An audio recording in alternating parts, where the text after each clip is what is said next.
Hotel Mega Megatown. Setelah puas menyombongkan diri, akhirnya Jerry, Ryan dan Daniel lelah sendiri dan mulai berhenti berkoar-koar. Hahaha, aku lelah, kata Daniel dengan gaya tengilnya. Sama aku juga. Sebenarnya entah apa yang kita sombongkan. Kau sudah miskin, Jerry, kata Ryan sambil mengusap-usap perutnya yang mules menahan tawa. Biar miskin asal sombong, kata Jerry pula sambil berjalan melenggang menghampiri dua orang wanita yang bertugas sebagai resepsionis. Selamat malam, Tuan. Bisakah Anda menunjukkan kartu undangan sebelum memasuki aula tempat acara peresmian hotel ini akan diadakan? Tanya salah seorang dari wanita itu. Oh, tentu. Tentu saja ada, Nona. Ini, kata Jerry sambil memberikan kartu undangan tersebut kemudian berkata, ambil saja kartunya. Bawa pulang. Rendam di dalam air hangat lalu minum, kata Jerry lalu segera berjalan meninggalkan dua orang wanita resepsionis itu yang saling pandang mendengar kata-kata Jerry tadi. Sementara itu di satu ruangan yang terpisah oleh dinding, tampak seorang lelaki setengah baya sedang menerima laporan dari bawahannya tentang keadaan di luar dan di aula pertemuan itu. Tuan Robin, Jerry dan kedua sahabatnya telah tiba, kata lelaki itu melaporkan.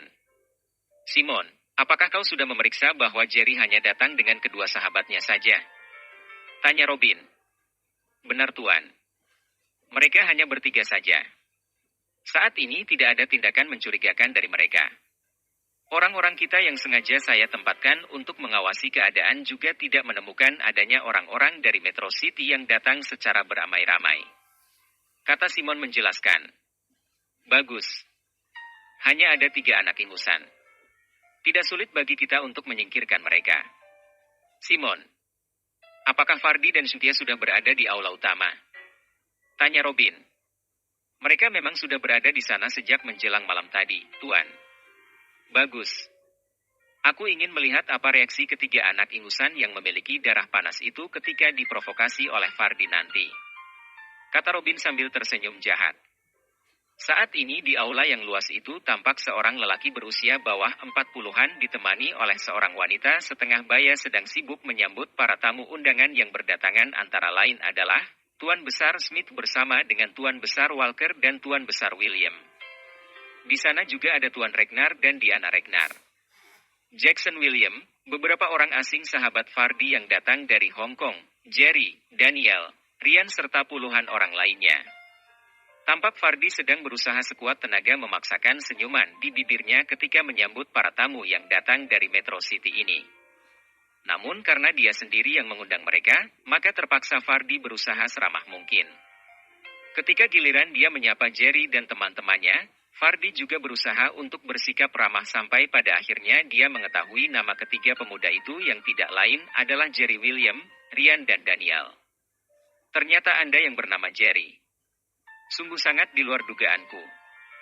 Bagaimana bisa seorang yang sangat berkuasa seperti Anda ini berpenampilan layaknya seperti tukang parkir? Kata Fardi sambil tergelak diikuti oleh orang-orang yang berada di dekatnya. Anda datang kemari bersama 2 ekor anak monyet ini. Sungguh pemandangan yang sangat bagus. Kata Fardi lagi. Baiklah. Silahkan Anda mencari tempat duduk. Kata Fardi mempersilahkan. Namun begitu Jerry akan duduk di kursi yang kosong, Fardi segera melarang. Maaf Tuan Jerry. Kursi itu milik tamu terhormat. Anda boleh mencari kursi lain. Kata Fardi setengah berteriak. Mendengar larangan dari Fardi, Jerry dan kedua sahabatnya pun segera pindah ke kursi lain yang masih kosong. Namun baru saja dia ingin duduk, Fardi kembali menegur. Tuan Jerry William, kursi itu juga bukan untuk Anda. Silahkan cari yang lain. Atau Anda bersama kedua sahabat Anda bergabung saja dengan mereka. Di sana mungkin tempat yang pas untuk Anda. Kata Fardi sambil menunjuk ke arah kursi-kursi di bagian samping tempat para sopir, dan bawahan paling rendah jabatannya sedang duduk. Mendengar teguran dari Fardi ini, Jerry dan kedua sahabatnya hanya mengangkat bahu sedikit lalu segera bergabung di kursi tempat para supir dan karyawan rendahan berada. Apakah di sini boleh, Tuan Fardi? Tanya Jerry. Ya bolehlah. Kata Fardi acuh tak acuh membuat Tuan Diana Regnar sekeluarga meledak tawa diikuti yang sepemikiran dengan mereka.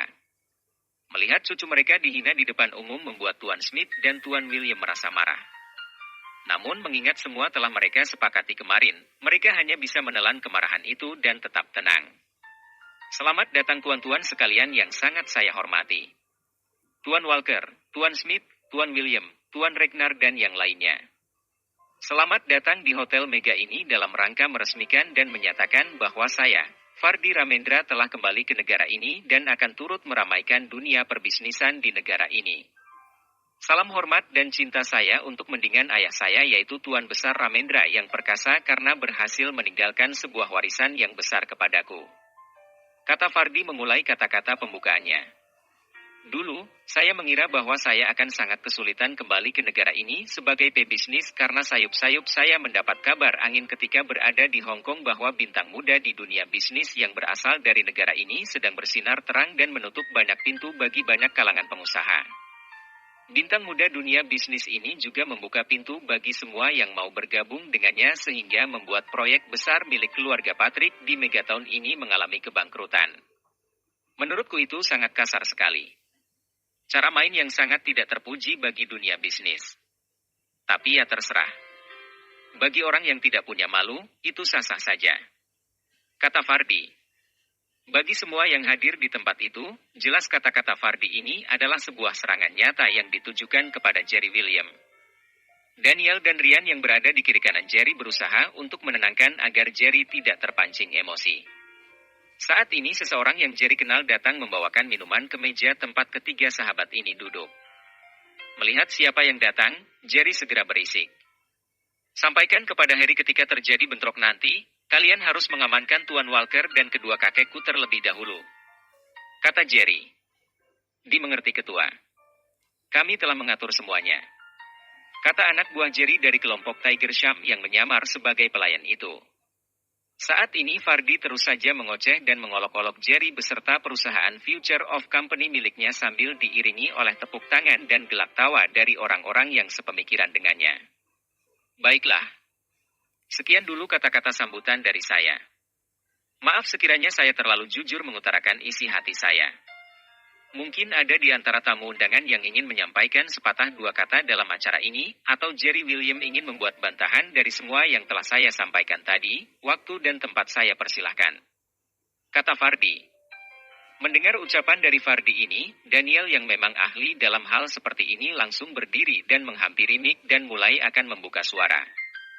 Melihat bukan Jerry yang maju, Fardi segera memberikan bantahan dan merasa tidak senang karena Daniel ini hanyalah bawahan dan bukan pemilik perusahaan. Sebelumnya maafkan saya Tuan Fardi yang terhormat. Apakah menurut Anda bahwa acara peresmian hotel berkarat seperti ini terlalu megah sehingga seorang penguasa seperti Jerry William harus menghina dirinya sendiri dengan berdiri di sini memberi kata sambutan? Seorang Jerry William yang dengan rendah hati mau menghadiri acara yang Anda selenggarakan ini pun Anda harus merasa bersyukur. Jadi, jangan terlalu besar kepala. Kata Daniel dengan senyum tengilnya membuat Fardi mengertakkan gigi menahan geram. Tadi saya mendengar kata-kata sambutan yang sangat sombong sekali dari Anda, Tuan Fardi Ramendra. Anda sungguh berani sekali. Kata Daniel sambil mencibir.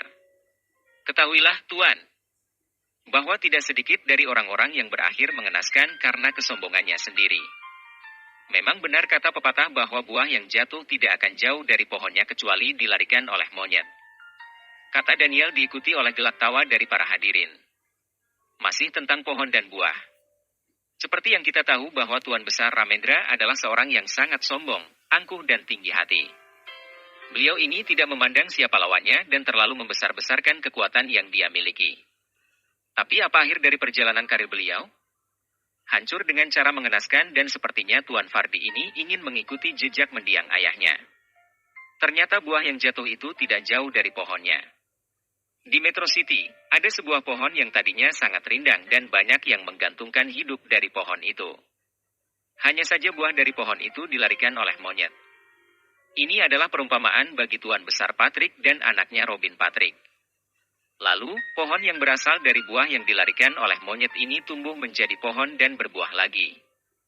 Buah dari pohon yang dilarikan monyet itu tidak dilarikan oleh monyet, tapi jatuh ke sungai dan terbawa arus sehingga menghasilkan satu pohon lagi. Pohon itu bernama Ivan Patrick. Makanya antara Tuan Besar Patrick, Robin dan Ivan memiliki perbedaan. Tuan Besar Patrick adalah orang yang jujur dan ksatria. Berbeda dengan Robin yang cenderung seperti monyet. Hahaha. Terdengar gelak tawa dari para hadirin. Sementara buah dari pohon yang bersifat seperti monyet ini memiliki 2 buah, yang satu sudah mati ditebang oleh sang penguasa yaitu Jerry William.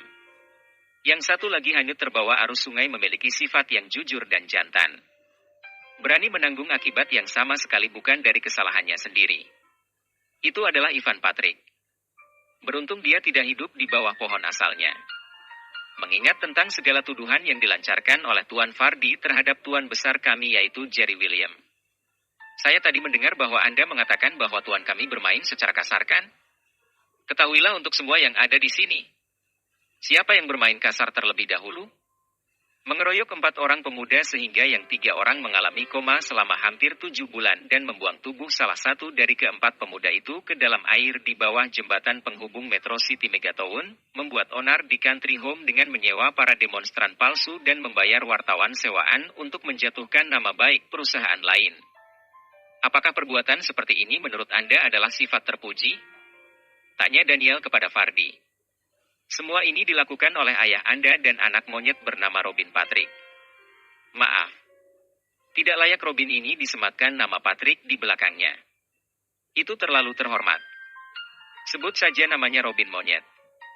Beruntung bagi Anda bahwa ayah MU keburu mati sebelum pihak kepolisian berhasil mengusut kasus ini. Ini baru beberapa tindak kejahatan saja. Belum lagi ayah Anda ingin membungkam saksi yang koma di rumah sakit dengan cara mengirim pembunuh bayaran warga negara Jepang untuk membunuh 2 anak muda bernama Kevin Leonard dan David Regan di rumah sakit. Ini karena ayah Anda takut ketika orang ini bangun dari koma, dia akan memberikan kesaksian di depan pihak penegak hukum. Jika ini sampai terjadi, ayah MU pasti akan berakhir di dalam penjara. Nah, pertanyaan saya, mana lebih tidak terpuji antara perbuatan Tuan Besar kami atau mendiang ayah Anda? Tanya Daniel sambil tersenyum menghina. Saat ini baik Robin yang berada di balik layar maupun Fardi dan Cynthia yang berada di kursi barisan kehormatan merasa benar-benar telah ditelanjangi oleh perkataan Daniel ini. Mau bagaimana lagi? Semua yang dikatakan Daniel ini adalah benar dan seluruh pihak kepolisian baik di Metro City maupun di Country Home mengetahui dan tinggal mengumpulkan bukti-bukti saja sebelum menangkap Ramendra. Tapi sebelum semua itu terwujud, Ramendra keburu mati di tangan kakek Malik. Apa kalian tahu bahwa saat ini anak monyet bernama Robin Patrick itu kemungkinan besar bermain di balik layar? Keluarlah anak monyet. Jangan seperti pengecut. Teriak Daniel. Hei Daniel. Sudah cukup omong kosong MU itu. Turunlah sekarang sebelum aku hilang kesabaran. Teriak Fardi yang mulai sudah terprovokasi. Hilang kesabaran? Kalian semua adalah saksi ketika terjadi unjuk kekuatan antara saya sebagai wakil dari perusahaan Future of Company dan Ramendra di acara pelelangan Hotel Mega ini beberapa waktu yang lalu. Bagaimana akhir dari sebuah kesombongan itu? Berakhir dengan kematian bukan? Nah, Fardi ini. Tanpa tedeng aling-aling ingin melawan arus. Tidak mengukur kemampuan sendiri sehingga berani menantang sang penguasa. Saranku untuk Anda Tuan Fardi, kembalilah dan menyusu saja dengan ibu Anda. Kata Daniel sambil terus tersenyum menghina. Kurang ajar. Dor. Dor. Dor. Fardi sudah kehilangan kesabarannya saat ini dan langsung mengeluarkan pistolnya kemudian menembak secara acak ke arah Daniel. Beruntung memang pakaian Daniel sudah dilapisi dengan baju anti peluru di bagian dalam membuat tubuh Daniel membengkak seperti orang yang gemuk. Namun akibat dari peluru yang menghantam ke arah tubuhnya tak urung membuat Daniel terjengkang juga di atas panggung itu sambil merintih menahan sakit akibat dari tendangan peluru tersebut.